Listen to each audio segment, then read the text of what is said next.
आज आपल्या सगळ्यांच्या संपर्क साधण्यामागचं कारण म्हणजे आपल्याला सगळ्यांना माहिती आहे की मधल्या काळामध्ये महाराष्ट्रामध्ये खूप मोठ्या प्रमाणावर अतिवृष्टी त्या ठिकाणी झाली आणि मराठवाडा विदर्भामध्ये खूप मोठा फटका शेतकरी वर्गाला तिथं सहन करावा लागलाय। परंतु ज्या प्रकारे राज्य सरकारची यंत्रणा हलायला पाहिजे म्हणजे मदत करण्याच्या दृष्टिकोनातून तसं होताना दिसत नाही। मी आता त्या दिवशी सुरुवात केली त्यावेळेस मी गडचिरोली, चंद्रपूर, वर्धा, यवतमाळ, हिंगोली, नांदेड नंतर परभणी आणि नंतर शेवट बीड घेतलं होतं। बीडमध्ये जाण्यामागचं कारण म्हणजे बीड, लातूर आणि उस्मानाबाद, विशेषतः बीडमध्ये जास्त आहे काही तालुक्यात, पण काही प्रमाणात उस्मानाबाद, लातूरमध्ये कधी महाराष्ट्रामध्ये शेतकरी वर्ग काम करत असताना गोगलगाईमुळं पीक त्याचं धोक्यात आलेलं पाहायला मिळालेलं नव्हतं, परंतु यंदा प्रथमच ते पाहायला मिळालं आणि मोठ्या प्रमाणावर तिथं सोयाबीनवर गोगलगाईने अटॅक केलेला आहे आणि अक्षरशः काही हजार हेक्टर क्षेत्र हे त्याच्यामध्ये बाधित झालेलं आहे।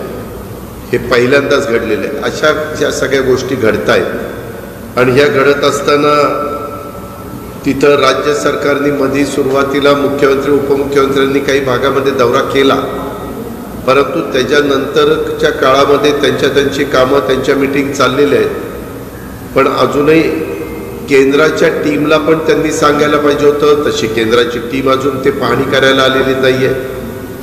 गावांच्या मध्ये अनेक दिवस पाणी होतं, विशेषतः ह्या सगळ्या मी नावं घेतलेल्या जिल्ह्यांमध्ये ज्या नद्या वाहतात त्या नद्या इतक्या प्रचंड मोठ्या प्रमाणावर पाणी जात होतं की दोन्ही बाजूच्या शेतं त्यांनी व्यापून टाकली आणि मोठ्या प्रमाणावर जमिनी खरडून गेल्या, काही ठिकाणी गाळ अधिकचा गेला, पिकं तर इतकी खराब झालेली आहेत की साधारण आत्ताच्या घडीला 10 लाख हेक्टरपेक्षा जास्त क्षेत्र हे पूरक परिस्थितीमुळं बाधित झालेलं आहे।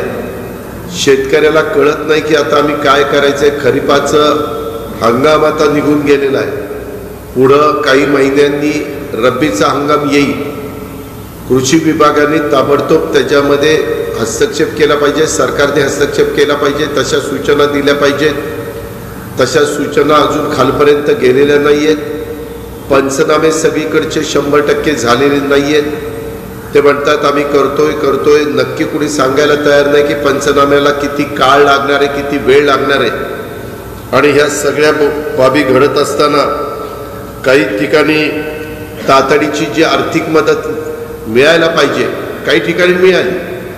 मी कुठल्याही बाबतीमध्ये ह्याच्यामध्ये राजकारण करणार नाही।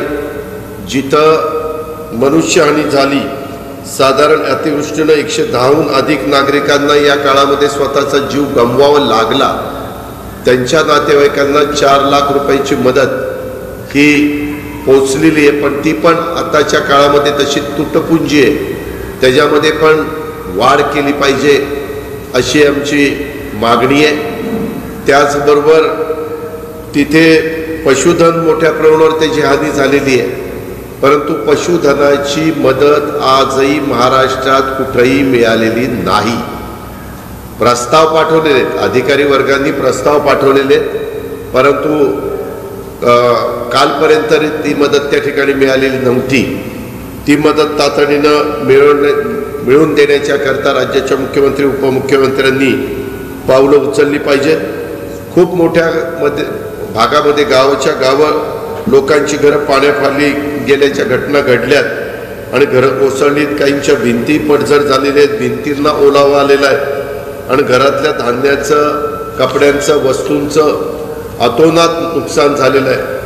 दुकानात ज्यांची दुकानं खाली होती तिथं पाणी गेलं, तिथल्याही सामानाचं नुकसान झालेलं आहे आणि या संकटातून सर्वसामान्य माणसाला पुन्हा उभं करायचं मोठं आव्हान सरकारच्या पुढं आहे। त्याकरता सरकारने तातडीनं तिथं लक्ष दिलं पाहिजे। आज तुम्ही आता पाहताय की एकंदरीतच जवळपास राज्याच्या मुख्यमंत्री उपमुख्यमंत्र्यांचा शपथविधी होऊन 1 महिना उलटलेला आहे. पत्रकार मित्रांनो, अजूनही मंत्रिमंडळाची विस्तारवाढ होत नाहीये. कशामध्ये अडकलेलं आहे ते कळायला मार्ग नाहीये. वास्तविक पूर्ण बहुमत त्यांच्याकडे आहे, मग त्यांना दिल्लीतनं सिग्नल मिळत नाही का? त्यांनी खूप मोठ्या प्रमाणावर आमदारांना आम्ही तुम्हाला मंत्री करतो सांगितलं आणि ती संख्या वाढलेली असल्यामुळे आता सगळ्यांना कसं ऍडजस्ट करायचा हा काही प्रश्न त्यांच्या समोर निर्माण झालाय का हेही कळायला मार्ग नाहीये. परंतु ते मंत्री मंडळ पण वाढवत नाही. आणि पत्रकार मित्रांनो, आज फक्त आणि फक्त सगळ्या खात्यांचा अधिकार हा मुख्यमंत्र्यांकडे, उपमुख्यमंत्र्यांना पण खाती दिलेली नाहीत. मी काल आता बरेच दिवस प्रशासनामध्ये असल्यामुळं, बरेच वर्ष प्रशासनामध्ये असल्यामुळं काही सचिवांना विचारलं की बाबा काय तुम्हाला कुणाला विभागाचे मंत्री म्हणून जबाबदारी तुमची कुणाकडे दिली का? ते म्हणले अजून आमची दिलेली नाही. त्याच्यावर प्रत्येक फाईल काही जरी झालं तर मुख्यमंत्र्यांच्याकडे जाते. मुळातच राज्याच्या मुख्यमंत्र्यांना 42चं मंत्रिमंडळ अस्तित्वात येऊन, मुख्यमंत्री सोडून, मुख्यमंत्री धरून काहीतरी 43चं असतं, ते अस्तित्वात येऊन देखील मुख्यमंत्र्यांना खूप जबाबदारी असते आणि मुख्यमंत्र्यांना कामाचा ताण खूप असतो सगळ्या फाईल क्लिअर करण्याच्या करता. तसं आज होताना नाही. फाईल बऱ्याचशा तुंबलेल्या आहेत, थांबलेल्या आहेत, त्याला सह्या करण्याच्या करता वेळ नाहीये. आणि त्याच्यामुळं मुख्यमंत्र्यांनी ह्या संदर्भामध्ये काही निर्णय तातडीने घेतले पाहिजेत. उपमुख्यमंत्र्यांना अधिकार नसल्यामुळे ती फाईल त्यांच्याकडे कुठली पाठवायची, काय पाठवायची, तो त्यांच्या अंतर्गत प्रश्न आहे. त्याच्यात मला लुडबुड करायचं अजिबात कारण नाही. आम्हाला फक्त राज्य सरकारच्या गतीनं कारभार झाला पाहिजे आणि जनतेचे प्रश्न सुटले पाहिजे.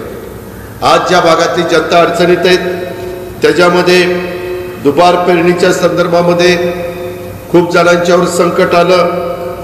वेगवेगळ्या फळबागा त्याच्यामध्ये केळीच्या विशेषतः अडचणीमध्ये आल्या. सोयाबीनचं पीक, कपाशीचं पीक, तुरीचं पीक पूर्णपणे उद्ध्वस्त झालं. आता आहे ते पीक इतकं लहान राहिलंय की त्याला उतारा पडेल असं वाटत नाही, असं बहुतेक शेतकऱ्यांच्या बोलण्यात तिथं येत होतं. आणि ही सगळी परिस्थिती असताना मुख्यमंत्री झाल्यापासून कार्यकर्त्यांच्याकडनं सत्कार स्वीकारणं याला खरं तर मुख्यमंत्र्यांनी दुसरं प्राधान्यक्रम त्यांचा असला पाहिजे. पहिलं प्राधान्य त्यांनी जनतेचे, पूरग्रस्तांचे प्रश्न सोडवण्याच्या करता दिलं पाहिजे. राज्यातला शेतकरी अतिवृष्टीमुळे संकटात असताना त्यांच्यापर्यंत मदत पोचण्याच्या ऐवजी दुर्दैवाने या राज्याचे मुख्यमंत्री गावोगावी सत्कार स्वीकारतात. हे खरं तर संवेदनशून्यचं लक्षण आपल्याला सगळ्यांना पाहायला मिळतंय. आज पण पुण्याला मुख्यमंत्री गेलेले, त्यांनी एक मीटिंग काउन्सिल हॉलला ठेवलेली आहे 10 ते 11, 11 ते 12 आणि नंतर त्यांची प्रेस आहे 12:30ला बहुतेक का 12ला. आणि त्याच्यानंतर त्यांनी वेगवेगळे कार्यक्रम घेतलेत. मुख्यमंत्र्यांनी कुठले कार्यक्रम घ्यावेत हा सर्वस्वी त्यांचा अधिकार आहे. पण एकंदरीत जर आपण बघितलं, नाशिक असेल किंवा औरंगाबाद असेल किंवा इतर वेगवेगळ्या भागामध्ये ते गेले, तो परिसर असेल, त्याच्यामध्ये मिरवणुका, सत्कार. खरं तर पत्रकार मित्रांनो, 10 वाजल्यानंतर मुख्यमंत्री असू किंवा कुणी व्यक्ती असू माईक बंद करायचा असतो.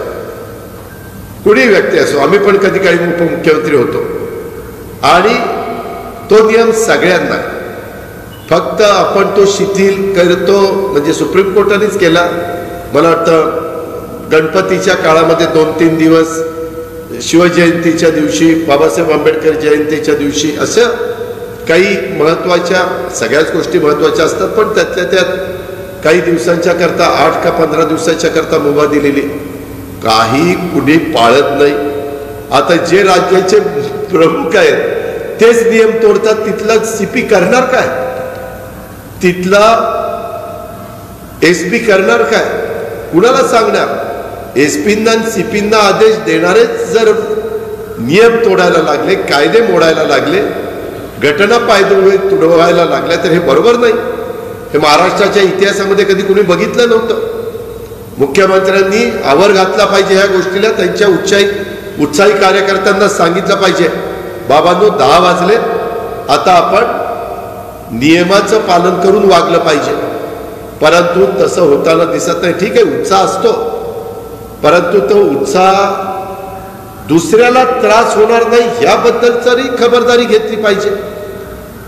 पण तसं होताना दिसत नाही. ही पण गोष्ट राज्यांनी लक्षामध्ये घेतली पाहिजे आणि मुख्यमंत्र्यांनी ह्या गोष्टीची नोंद पण घेतली पाहिजे. उपमुख्यमंत्र्यांच्या 10च्या पुढं काही कार्यक्रम पाहिलेले किंवा लाऊडस्पीकर चालू असलेला मी काही बघितलेला नाही. त्याच्यामुळं मी त्याच्याबद्दल जास्त काही बोलू इच्छित नाही. पण एकंदरीतच मोठ्या प्रमाणावर प्रचंड नुकसान झालेलं आहे. कदाचित अजून इतर व्यापामध्ये मुख्यमंत्री अडकलेले असल्यामुळे इतर ठिकाणी ते फिरतायत, इतर मान्यवरांना जाऊन गाठीभेटी घेत आहेत, त्यांचा आशीर्वाद घेत आहेत, त्यांचं दर्शन घेत आहेत. त्यांनी कुणाचं दर्शन घ्यावं हे मला काही बोलायचं कारण नाही. परंतु त्याच्या आधी आपल्या महाराष्ट्राचं आपण प्रतिनिधित्व करता, 13 कोटी जनतेचं प्रतिनिधित्व करता, त्याच्यामध्ये खूप मोठी जनता, शेतकरी, शेतमजूर हा त्या अतिवृष्टीमध्ये बाधित झालेला आहे, पूरग्रस्त भागामध्ये बाधित झालेला आहे. त्याचा संसार संपूर्ण उघड्यावर आलेला आहे आणि ते काम करण्याच्या करता पालकमंत्र्यांची पण तुम्ही नेमणूक करत नाही. त्याच्यामध्ये सरकारच्या मध्ये जे काही दुवा ठेवायचा असतो तो दुवा त्यांनी ठेवला जात नाही. अशा अनेक प्रकारच्या अडचणी सध्या आपल्याला सगळ्यांना पाहायला मिळत आहेत. मला तर ह्या अतिवृष्टी आणि पूरग्रस्तांच्या दौऱ्याच्या वेळेस वेगवेगळ्या प्रकारच्या इतर पण गोष्टी, बाबी निदर्शनास आल्या. तिथले लोकप्रतिनिधींनी, तिथल्या शेतकऱ्यांनी, तिथल्या शेतमजुरांनी निवेदनं वगैरे दिली, कार्यकर्त्यांनी दिली. त्याच्यामध्ये महाविकास आघाडीच्या काळात मंजूर झालेल्या जलजीवन मिशन योजनेअंतर्गत नळ पाणी पुरवठा योजनांची निविदा प्रक्रिया पूर्ण झाली असून अद्याप वर्क ऑर्डर दिली जात नाही.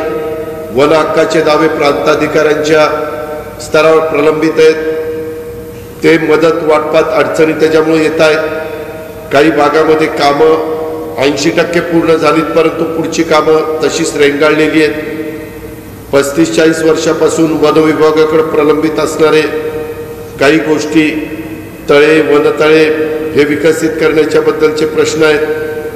हे सगळं होत असताना मी मागे देखील मुख्यमंत्र्यांना विनंती केली की मराठवाडा, विदर्भ आणि पूरग्रस्त भागामध्ये हे 2 भाग सोडून राज्याच्या इतर भागामध्ये जिथं अतिवृष्टी झाली तिथं ओला दुष्काळ जाहीर केला पाहिजे आणि या अतिवृष्टीग्रस्त शेतकऱ्यांना संकटाच्या काळातनं बाहेर काढण्याच्या करता त्यांच्या खरीप पिकाचं जे नुकसान झालंय त्याला हेक्टरी 75,000 रुपये मदत आणि फळबागांचं जे काही नुकसान झालंय त्याला हेक्टरी 1.5 लाख रुपयाची मदत ही तात्काळ त्या बाबतीमध्ये दिली पाहिजे. विम्याचाही प्रश्न आलेला आहे, पीक विम्याचा. त्याच्यात पण अजून लक्ष सरकारकडनं जे जायला पाहिजे ते गेलेलं नाही. त्याच्यामुळे पीक विम्याच्याही बद्दल काय होणार आहे ते शेतकऱ्यांना कळायला मार्ग नाहीये. त्याचबरोबर अतिवृष्टीग्रस्त भागातील विद्यार्थ्यांचं शैक्षणिक शुल्क देखील माफ केलं पाहिजे. पारंपरिक आणि व्यावसायिक अभ्यासक्रमाच्या विद्यार्थ्यांचं 22-23 या शैक्षणिक वर्षाकरता सरसकट शैक्षणिक शुल्क हे माफ करावं अतिवृष्टीग्रस्त भागामध्ये. हे मी अतिशय प्रकर्षाने जाणीवपूर्वक सांगतो. विदर्भ, मराठवाडा आणि इतर भागात जिथं अतिवृष्टी झाली तिथं शेतमजुरांची पण संख्या मोठी आहे.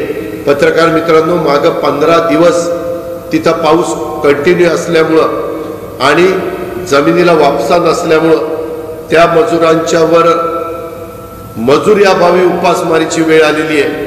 त्याच्यामुळे त्या शेतकऱ्यांना सुद्धा जसं करोनाच्या काळामध्ये आपण त्यांना 1 महिन्याचं 2 महिन्याचं हे धान्य दिलेलं होतं तशा पद्धतीनं त्यांना आता त्यांचा जेवण होण्याच्या करता, त्यांचं कुटुंब चालवण्याच्या करता त्यांना धान्य दिलं पाहिजे आणि सरकारने ताबडतोब ह्या शेतमजुरांना एक रकमी काही मदत देखील जाहीर केली पाहिजे. सकारात्मक भूमिका सरकारने याबद्दल घेतली पाहिजे आणि या सर्व विषयाच्या बाबत सरकारने गांभीर्याने साकल्याने विचार केला पाहिजे आणि अतिवृष्टीमुळे अडचणीत असलेल्या शेतकरी, शेतमजूर यांना दिलासा देण्याच्या करता तात्काळ कारवाई ही मुख्यमंत्री महोदयांनी, उपमुख्यमंत्री महोदयांनी त्या ठिकाणी केली पाहिजे. राज्यातल्या वेगवेगळ्या भागातल्या विकास कामाला स्थगिती दिलेली असल्यामुळं विविध लोकप्रतिनिधी आणि सामान्य नागरिकांच्या मध्ये एक प्रचंड असंतोष, राग, चीड ही निर्माण झालेली आहे. त्यामुळं विकास कामांना देखील देण्यात आलेली स्थगिती तात्काळ उठवण्यात यावी अशी पण मागणी मी तमाम विरोधी पक्षाच्या आमदारांच्या वतीनं आणि सर्वांच्या वतीनं करू इच्छितो. असे आमचं सगळ्यांचं म्हणणं आहे.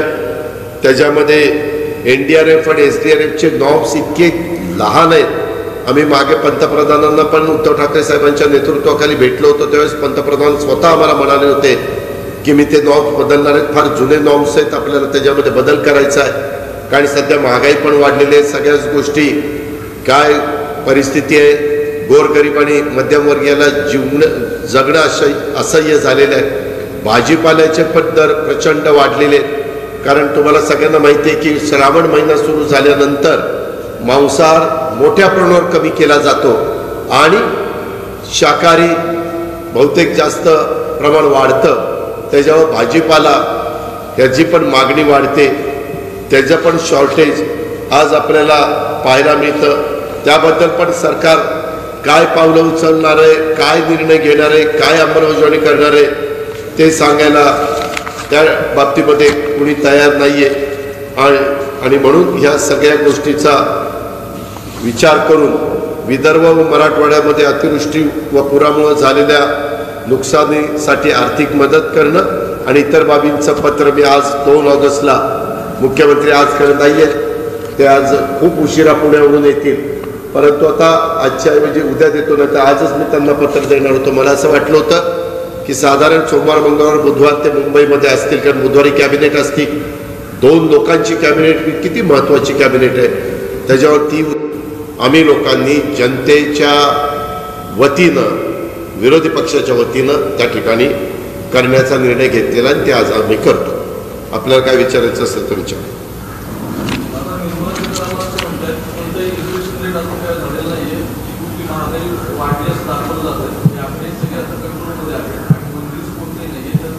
आपण मी पण त्यांचं स्टेटमेंट वाचलेलं आहे. ते आज देशाचे अर्थमंत्री, त्यांच्याबद्दल आम्हाला आदर आहे. पण आपण मार्केटमध्ये फिरत असताना आपल्या घरामध्ये जर महिला कुणी असतील तर त्यांना विचारा, किंवा तुमच्या घरात भाजीपाला कुणी आणतं त्यांना विचारा की काय किमती वाढलेल्या आहेत. किमती सर्रास वाढलेल्या आहेत. त्यांनी किती महागाई वाढलेली नाही, महागाई वाढलेली नाही सांगण्याचा प्रयत्न केला तर ते साफ दादांत खोटं आहे. तुम्ही गॅस सिलेंडरच्या किमती कशा वाढतात, पेट्रोल डिझेलच्या किमती कशा वाढतात, हे जे आकडे आपल्या पुढे त्या ठिकाणी येतात. उलट ह्या किमती वाढून देखील ज्या तेल कंपन्या आहेत त्यांना हजारो कोटी रुपयाचा तोटा झालेला आहे. हे मी म्हणत नाही, त्यांनीच जाहीर केलेलं आहे. म्हणजे तो तोटा जर झाला नसता तर आणखीन किती किमती गेल्या असत्या ह्याचा विचार करा. तेवढे 1000 कोटी रुपयाचा लॉस करून देखील आज पेट्रोल आणि डिझेल 100च्या पुढे गेलेले, गॅस सिलेंडरच्या किमती पण 1000 रुपयाच्या पुढे त्या ठिकाणी गेलेले. आणि फक्त एक मात्र मी कबूल करेन, जे तेल आहे म्हणजे करडई वगैरे जे काही खाद्य तेल आहे त्याच्या किमती मात्र कमी झालेल्या आहेत. हे आपण मान्य करू, कारण जे झालंय ते झालं. पण तेलाच्या किमती सोडून बाकी कोणत्याही किमती कमी झालेल्या नाहीत. जीएसटीची वसुली मोठ्या प्रमाणात सुरू आहे आणि एकीकडे जीएसटी वसुली करतात केंद्र सरकार आणि दुसरीकडे मोठ्या प्रमाणात महागाई भारताला पाहायला मिळत आहे. एकीकडे वसुली करते, दुसरीकडे महागाई नाही आहे. हे कसं तारतम्य सरकार? नाही, ह्या GST one nation one tax हा ज्यावेळेस कायदा आणला, नियम आणला, सगळ्यांनी तो लागू केला, त्यावेळेस जे काही 5%, 8%, 12%, 18% जो काही टॅक्स लावला तो त्या पद्धतीनं जमा त्या राज्यात होतोय आणि त्याच्यातले 50% केंद्राकडे जातात आणि 50% राज्याकडे येतात. एखाद्या गोष्टीचा खप वाढला की GSTचा वसुली होणार. जर सिमेंट खपलं, स्टील खपलं, जे काही GST लावलेले बाबी खपल्या तर GST वसूल होणारच. मधल्या काळामध्ये 2 वर्ष जे करोनाचं सावट होतं ते आता दूर झालेलं आहे. त्याच्यामध्ये करोना बऱ्यापैकी आटोक्यात आलेला आहे. पण त्याच्यामुळं जी अर्थव्यवस्था, आता लोक तर इतके दिवस घरात होते, खर्च करत नव्हते, आता खर्च करायला लागलेले आहेत. त्यांना त्यांच्या शाळा कॉलेजेस सुरू झालेत. मागं 2 वर्ष शाळा कॉलेजेस बंद होते. त्याच्यावर जून महिना जुलै महिन्यामध्ये मुलांचं मुलींचं बाकीचं सगळ्या पुस्तकं असतील, युनिफॉर्म असतील, खूप काही गोष्टी कराव्या लागतात. ह्या सगळ्यामुळं मार्केटवर परिणाम होतो ना. मार्केटमध्ये उठाव होतो. उठाव झाला की माल खपला की GSTचं वसूल होतं. GST वसूल झाला की त्या ठिकाणी टॅक्स जास्त तुम्हाला मिळायला मदत होते. केंद्र सरकारने नोटबंदी केली आहे. त्यामध्ये 28 लाखपेक्षा जास्त 2000च्या डुप्लिकेट नोटा सापडल्याचा संसद भवनमध्ये म्हटलं आहे.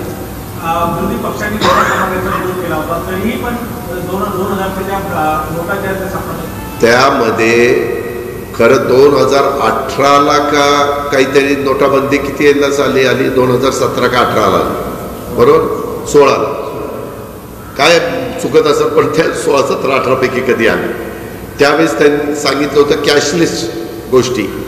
आम्ही सगळे त्यावेळेस विरोध केला की कॅशलेस होणार नाही, परंतु एक अशा पद्धतीनं आभास निर्माण केला गेलेला होता की हे केल्यानंतर प्रचंड मोठ्या प्रमाणात काळा पैसा बाहेर पडेल, नकली नोटा बाहेर पडतील आणि ह्याच्यातून देशाच्या अर्थव्यवस्थेला एक गती प्राप्त होईल, पारदर्शकता येईल, नकली नोटा मार्केटमधनं सगळ्या दूर होतील. परंतु अनेक वर्ष खूप जणांनी मागणी करून देखील एक्झॅक्ट RBIनी किती नकली नोटा जमा झाल्यात ते सांगितलं नाही. बऱ्याचदा प्रयत्न केला गेला.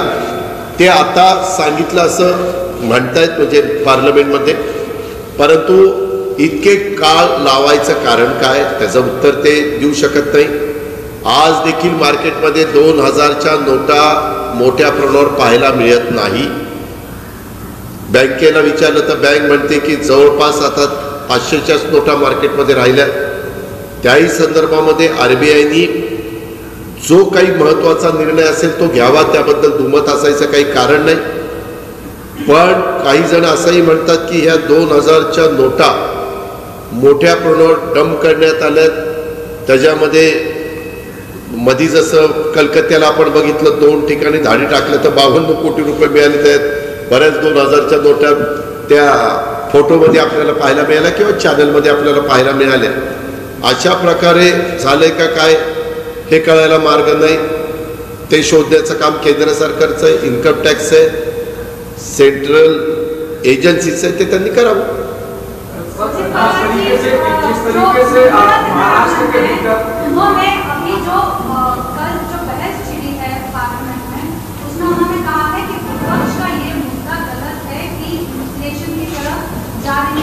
दूसरी बात उन्होंने ये भी कहा है कि विपक्ष के यही पक्ष है जो राज्य सरकारों से GST काउंसिल में आते हैं और इसलिए उनको पार्लियामेंट में बैठ के ये कहने का हक नहीं है कि अगर प्राइस राइज हो रहा है तो GST में भी कुछ बदलाव किए जाने चाहिए. तो इसको आप कैसे देखते हैं? GST के बारे में अलग अलग स्टेट के जो GST काउंसिल रहती है उसमें सब फाइनेंस मिनिस्टर उसके मेंबर रहते हैं और चीफ रहते हैं सेंट्रल के फाइनेंस मिनिस्टर.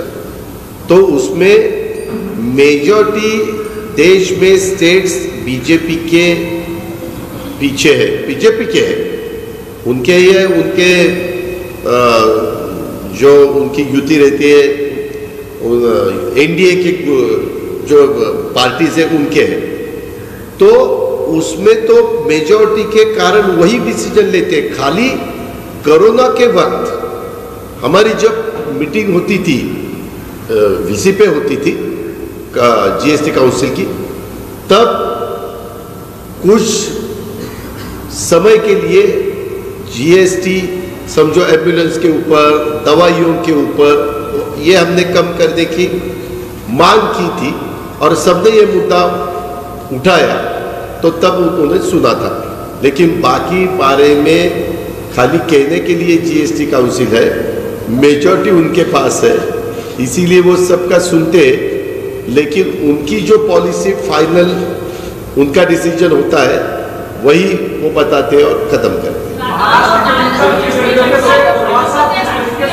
हाँ,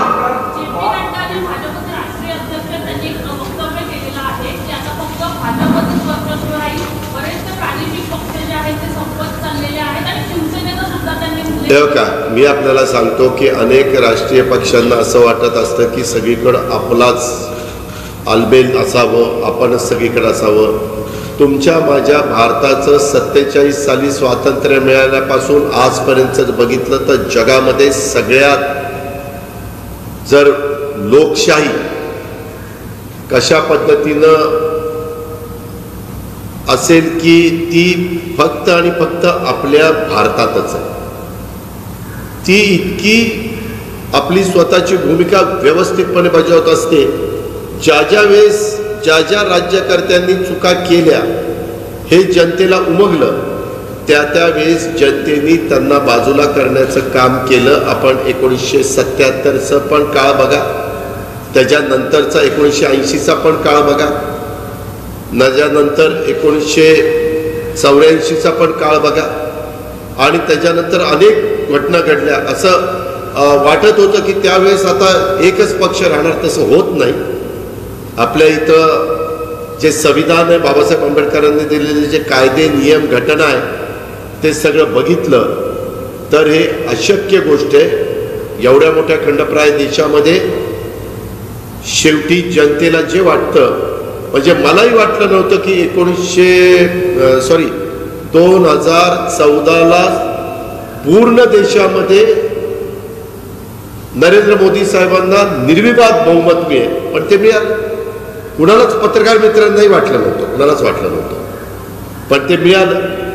हे फक्त भारतातच घडू शकतं, आणि ते झालं तरी तुम्ही बघा कधी ती निवडणूक पार्लमेंटची झाली, लोक पार्लमेंटच्या बाबतीमध्ये वेगळा विचार करतात, आणि नंतर लगेच विधानसभेची निवडणूक झाली तर वेगळा विचार करतात।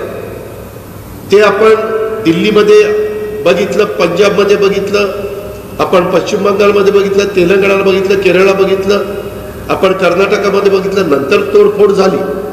पण बघितलं ना, मध्य प्रदेशमध्ये बघितलं, राजस्थानमध्ये बघितलं, हे पाहतोय आपण, ही फॅक्ट आहे। त्याच्यामुळं जरी JP नड्डाजी काही म्हणाले तो त्यांचा अधिकार आहे, पण जनतेच्या मनामध्ये जे असेल तेच या देशामध्ये होणार। कुणी किती गप्पा मारल्या तर काही त्याला अर्थ नाही।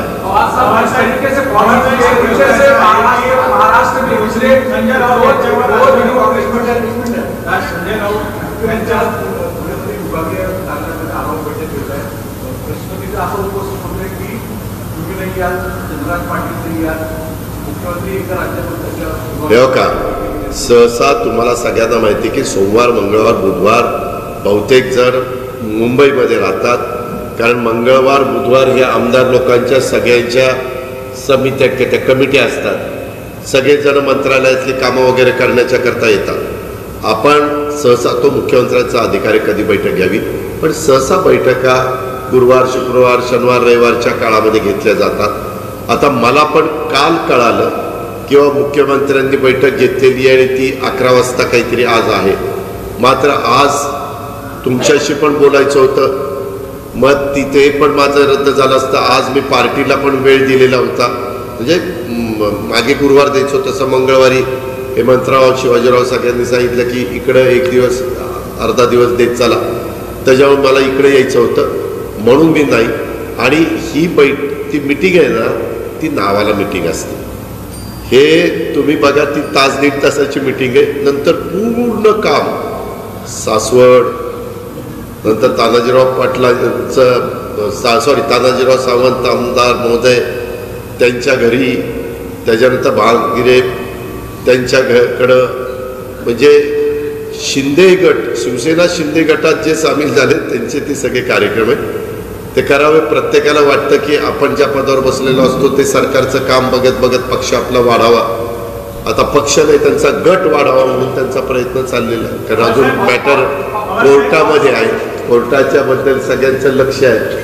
आणि काही जण असंही म्हणतात, हे किती काही म्हणू दे ती दोघं जण, पण काही जण म्हणतात की कोर्टाचा निकाल लागेपर्यंत मंत्रिमंडळाचा विस्तार करायचा नाही असं अंतर्गत ठरलंय, असं बोललं जातं. आता खरं कुठं तर जाऊ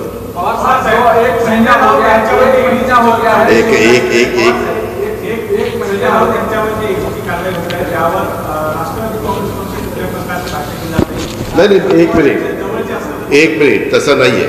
मी कालच भाष्य केलं, कुठल्याही बाबतीमध्ये त्या संदर्भामध्ये बोलत असताना मी अतिशय स्पष्टपणे सांगितलेलं होतं की कुणीही, म्हणजे वेगवेगळ्या केंद्रातल्या एजन्सीज असतात, राज्यातल्या एजन्सीज असतात, त्यामध्ये प्रत्येकाला इन्क्वायरी, कुठल्याही नागरिकाची इन्क्वायरी करण्याचा अधिकार त्या एजन्सीला आहे.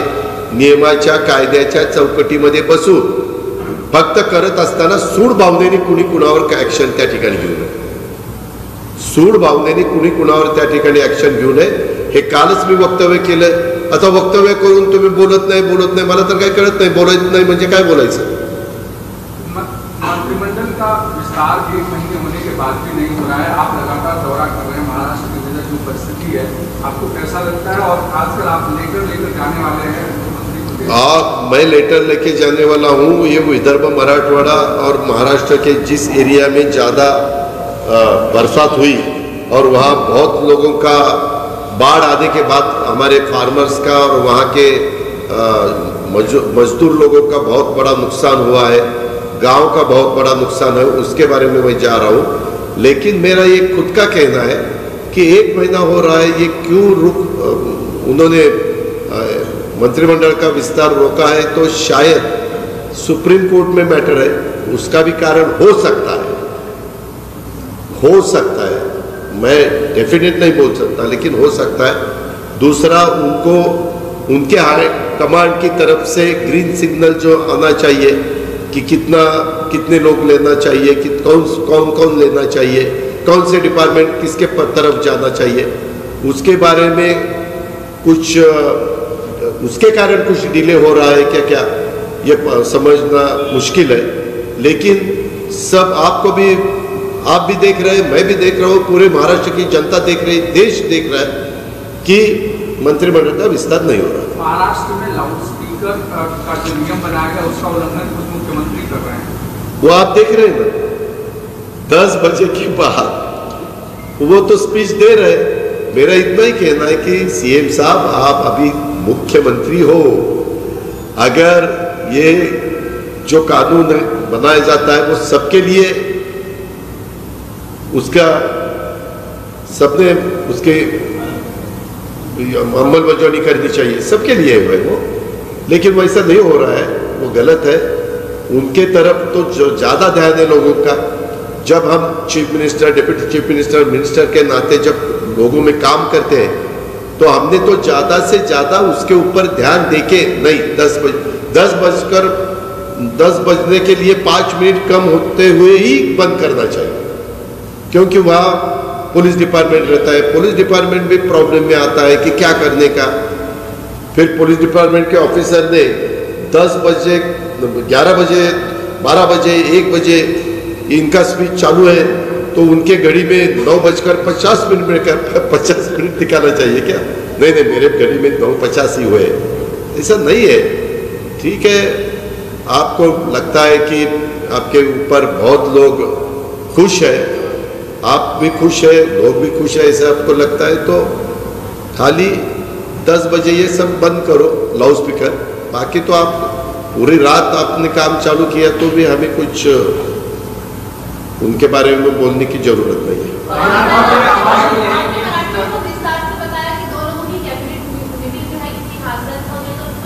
मैंने हास्यास्पद नहीं बताई. मैंने बताई इतने बड़े 2 लोगों की कैबिनेट चलती है महाराष्ट्र के लोगों का ये विषय लेने के लिए, ऐसा मैंने बताया. मेरे ख्याल से आज तक महाराष्ट्र 1960 में महाराष्ट्र की निर्मित हुई, पूरा विदर्भ मराठवाड़ा मिलके 1 मई को, तो तब से आज तक 2 की कैबिनेट कभी किसी ने नहीं देखी, लेकिन इनका बहुत अच्छा चल रहा है 2 की कैबिनेट।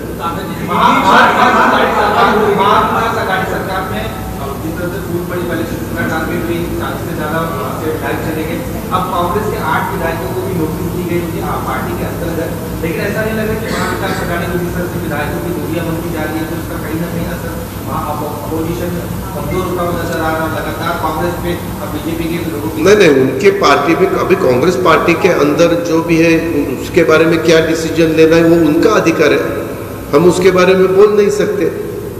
हमारे राष्ट्रवादी कांग्रेस पार्टी में पार्टी ने अगर हमारे विधायकों के बारे में कोई डिसीजन लिया तो वो पार्टी का अधिकार है, वो पूरा उनके हाथ में रहता ही है।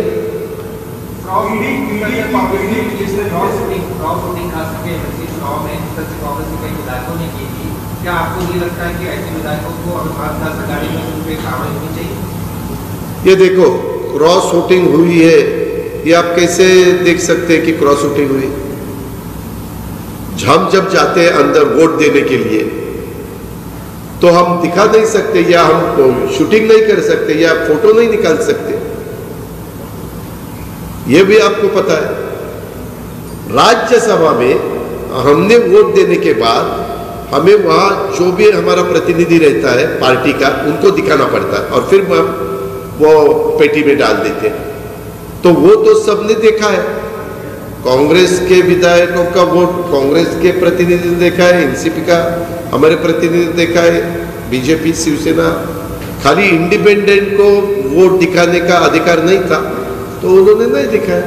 ईडी की कार्रवाई किस तरीके से हो रही है? संजय राउत पर हुई और आज अब किरीट सोमैया का एक पत्र फिर जारी हुआ है कि अब अनिल परब अगला टारगेट होंगे और उसके बाद उसके बारे में मुझे कुछ ज्यादा बोलने का इन्हें नो कॉमेंट्स।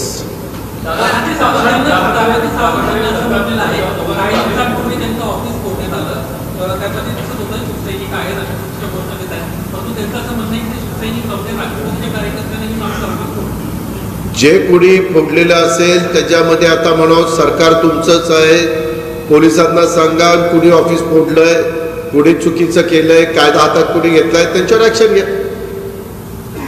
अजून काय सांगू?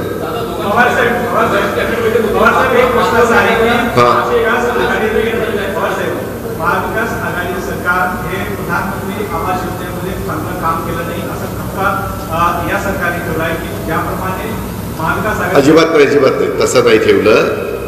ग्रामीण भागामध्ये त्याचं काम चांगलं झालं असं तुम्ही कारण नसताना गडबड करू नका। त्यांनी सांगितलं, मी स्वतः देवेंद्रजींचं स्टेटमेंट ऐकलं, त्या दोघांच्या मोठ्या बैठकीमध्ये त्यांनी त्याची चर्चा केली, आढावा घेतला आणि त्यामध्ये तुम्ही बघा ना, विचार करा ना, त्या कॅबिनेटमध्ये 45 चेअर्स असतात, 45 ते टेबल, त्याच्यात दोघं पूर्णपणे बाकीच्या सगळ्या खुर्च्या त्यांच्याकडे बघत असतात, ही दोघं काय करतात त्याच्यावर त्यांच्यावर इतकं टेन्शन असतं त्या खाली खुर्च्यांचं। आपण चुकून नाहीत बरं का, दोघं चुकून नाही मित्रांनो, गमतीचा भाग जाऊ द्या। पण त्यामध्ये त्यांनी सांगितलं की ग्रामीणमध्ये काम चाललेलं आहे, शहरी भागामध्ये काम चांगलं झालेलं नाही। आता यामध्ये काम चांगलं झालेलं नाही तर जबाबदार कोण आहे? त्यावेळेसचं सरकार। त्यावेळेसच्या सरकारमध्ये शहरी भागात कोण काम करतं? नगरविकास खातं। मग नगरविकास खातं कोणाकडे आहे? एकनाथराव शिंदेंच्याकडं। मग आता निर्णय कोण घेत आहे? राज्याचे मुख्यमंत्री। आपणच बघा, आपल्याला पटतं काय? ते त्या खात्याचे मंत्री असताना तो आढावा घ्यायला पाहिजे होता। कदाचित त्यांना वाटलं असेल, त्यांनी मनात ठरवलं असेल 2.5 वर्षांनी मीच होणार आहे सीएम, इथं जरा 2.5 वर्ष कमी काम करून सीएम झाल्यावर जोरात तिथं काम करू, म्हणून त्यांनी तिथं ते मागं ठेवलं असेल।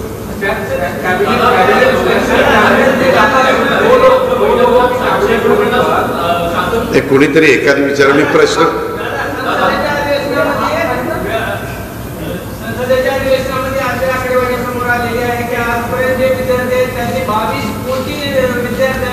अप्लाय केलेला आहे आणि केंद्र सरकारने 7,22,8,00,000 महाराष्ट्राला अर्ज केलेले आहेत आणि 7 लाख नोकऱ्या दिलेल्या आहेत, तर त्याच्याबद्दल आपल्याला काय वाटतं? नाही, तुम्ही एक विचार करा. सातत्याने यांनी सांगितलेलं होतं की आम्ही अच्छे दिन आने वाले, ज़्यादा से ज़्यादा नोकऱ्या उपलब्ध करने वाले हैं.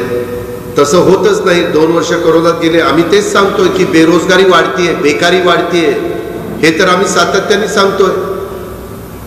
बेरोजगारी वाढणं, बेकारी वाढणं, इन्व्हेस्टमेंट न होणं, लोकांना रोजगार न मिळणं, हे सगळं पॉलिसीमध्ये कुठंतरी कमतरता असणारचीच गोष्ट आहे. हे अपयशच आहे ना. आता या अपयशाची जबाबदारी कुणीतरी उचलली पाहिजे. जे जबाबदार असतील त्यांनी उचलावी.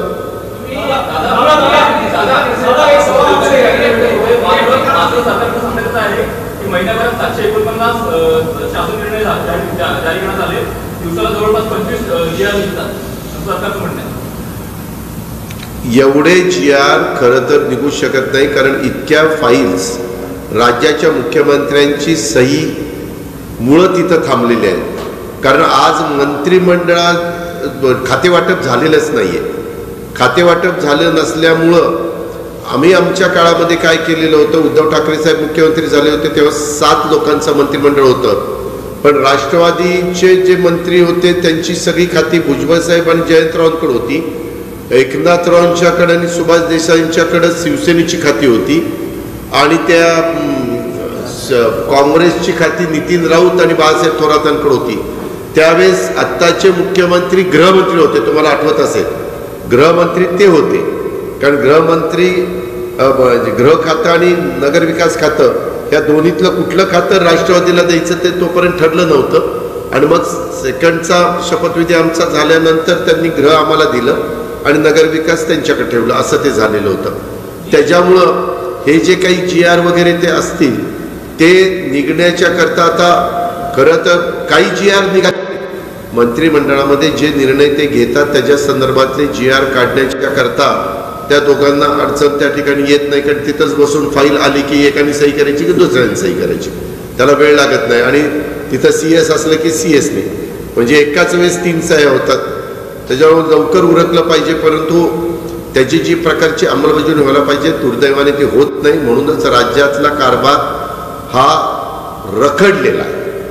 हे जे काही आम्ही ग्रामीण भागात जातोय तिथं मुख्यमंत्र्यांच्या लक्षात येईना की किती अडचणीमध्ये तो शेतकरी सापडलेला. अक्षरशः शेतकरी तिथं आत्महत्या करतात. मी त्या नांदेडमध्ये गेलो होतो, नांदेडच्या माहूर तालुक्यामध्ये. त्या माहूरमध्ये तिथं मला एका शेतकऱ्यांनी आत्महत्या केलेली विजय पूजाराम शेळके, वय वर्ष 42, पाचोंदा माहूर, जिल्हा नांदेड, या शेतकऱ्याने अतिवृष्टी केली असा प्राथमिक अंदाज आहे. आणि त्याची बायको आणि त्याचं लहान मूल म्हणजे तिच्याकडे ते बायको म्हणाली की माझा नवरा सारखा म्हणत होता की आता हे सगळं आपलं उद्ध्वस्त झालं, कसं आपलं कर्ज फिटणार, कसं आपल्याला आता कोण मदत करणार, या विवंचनेमध्ये त्यांनी आत्महत्या केली.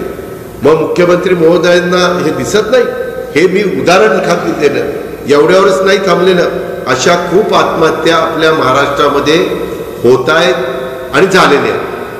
पूरग्रस्त परिस्थिती झाल्यानंतर, पाऊस अतिशय पडल्यानंतर, आणि म्हणूनच राज्याच्या मुख्यमंत्र्यांनी इकडं पहिल्यांदा लक्ष द्यावं. त्या आत्महत्या करत असणाऱ्या त्या शेतकऱ्याला आत्महत्यापासून परावृत्त करावं. त्यांचे संसार उघडे पडतायत, आया बहिणी त्या ठिकाणी विधवा होत आहेत, ह्या गोष्टीचा विचार त्या ठिकाणी करावा. हे का विजय पूजाराम शेळके, राहणार पाचोंदा, तालुका माहूर, अंदाजे वय 40 वर्ष, मृत्यू विष पिऊन त्याने मृत्यू त्याचा झाला सकाळी 11 वाजता 29 तारखेला.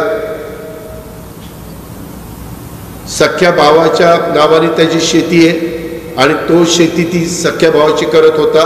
म्हणजे काही काही वेळेस नाही का, म्हणजे एकत्र असेल तर ते भावाच्या नावाने किंवा वडिलांच्या नावाने शेती असते, त्यांच्या नावाने नसते. त्याच्या वैयक्तिक नावाने शेती नव्हती. पण त्याच्या मला सांगितलं की आमच्या शेतामध्ये पीक पार सगळं उद्ध्वस्त झालं. कदाचित दिराची शेती म्हणजे त्यांची शेती म्हणजे भावाभावाची एकत्र असेल अशा पद्धतीनं झालं. म्हणून माझं म्हणणं आहे की मुख्यमंत्री महोदय, आता 1 महिना झाला, तुम्ही अधिवेशन पण बोलवत नाही. काल मी राहुल नार्वेकर साहेबांना, विधानसभेच्या अध्यक्षांना भेटलो. मला उपमुख्यमंत्र्यांनी सांगितलं की तुम्ही त्यांना भेटून साधारण तारखा कुठल्या तुम्हाला सोयीच्या वाटतात. आम्ही म्हटलं तुम्ही म्हणाल त्या तारखा आम्हाला सोयीच्या आहेत. आणि काल राहुलजींच्या बरोबर मला वाटतं लोकमान्य टिळकांची पुण्यतिथी होती, तिथं हार घातल्यानंतर आम्ही दोघं बसलो होतो. तर आमची मागणी आहे विरोधी पक्षाची, मी तर त्या दिवशी पण केली, आज पण तुमच्या देखत करतोय की ताबडतोब तिथं पावसाळी अधिवेशन बोलवा. जुनं सरकार असतं तर 18 तारखेला झालं असतं. हे म्हणले आता आम्ही 25 तारखेला घेतो. 25 तारखेच्या नंतर काल 1 तारीख होती, काहींना वाटलं की 1 तारखेला घेतील. आता काही म्हणतात 8 तारखेला घेतील. तारीख पे तारीख काहीच होईना. पावसाळी अधिवेशन पण होईना, मंत्रिमंडळाची विस्तारवाढ पण होईना आणि खातेवाटप पण होईना. आता एकनाथरावांच्या बरोबर गेलेल्या 40 लोकांनी विचार करा, बरं गेलेत नेमके 40च, ते आता काय म्हणावं त्यांना. त्या 40 लोकांनी विचार करावा की आता ह्यांचं एकट्याचं भागले आपल्याला वाऱ्यावर सोडलं का काय कुणास ठाऊक. आता हे म्हणल्यानंतर लगेच त्यांचे प्रवक्ते बोलायला लागतील, दादा असं बोलतात, दादा तसं बोलतात. पण दादा खरं बोलतात असं मला दीपक केसरकरांना सांगायचं. आमचाच एकेकाळचा सहकारी. एक सवाल आपसे ये है कि आप बार-बार कह रहे हैं कैबिनेट एक्सपेंशन नहीं हुआ है. अगर कॉन्स्टिट्यूशन की बात करें तो कॉन्स्टिट्यूशन में भी लिखा है कि मिनिमम 12 मंत्री की कैबिनेट होनी चाहिए. तो ऐसे में अगर ये सरकार नहीं एक्सपेंशन कर रही है तो क्या महाविकास आघाड़ी की तरफ से या फिर राष्ट्रवादी कांग्रेस की तरफ से गवर्नर को खत लिखा जाएगा, गवर्नर को मिलेगी या फिर कोई लीगल एक्शन लेगी? क्योंकि ये सरकार वैसे देखा जाए तो सो रही है, ऐसे ही समझ में आता है. चलो, आज आपने एक मुझे मुद्दा दिया है. आज संध्याकाळी गव्हर्नर साहेबांची वेळ घ्या. सुनील आपण जाऊ, काही जण इथं असू, गव्हर्नर साहेबांना जाऊन भेट. माझे त्यांचे संबंध चांगले आहेत. नाही, खरंच राज्याचे प्रमुख आहेत, त्यांना सांगतो की गव्हर्नर साहेब आपणच आता काहीतरी येतात. नाही चेष्टा नाही. गव्हर्नर साहेबांची वेळ घ्या, माझ्या ऑफिसला सांगा संध्याकाळी 4, 5, 6ची.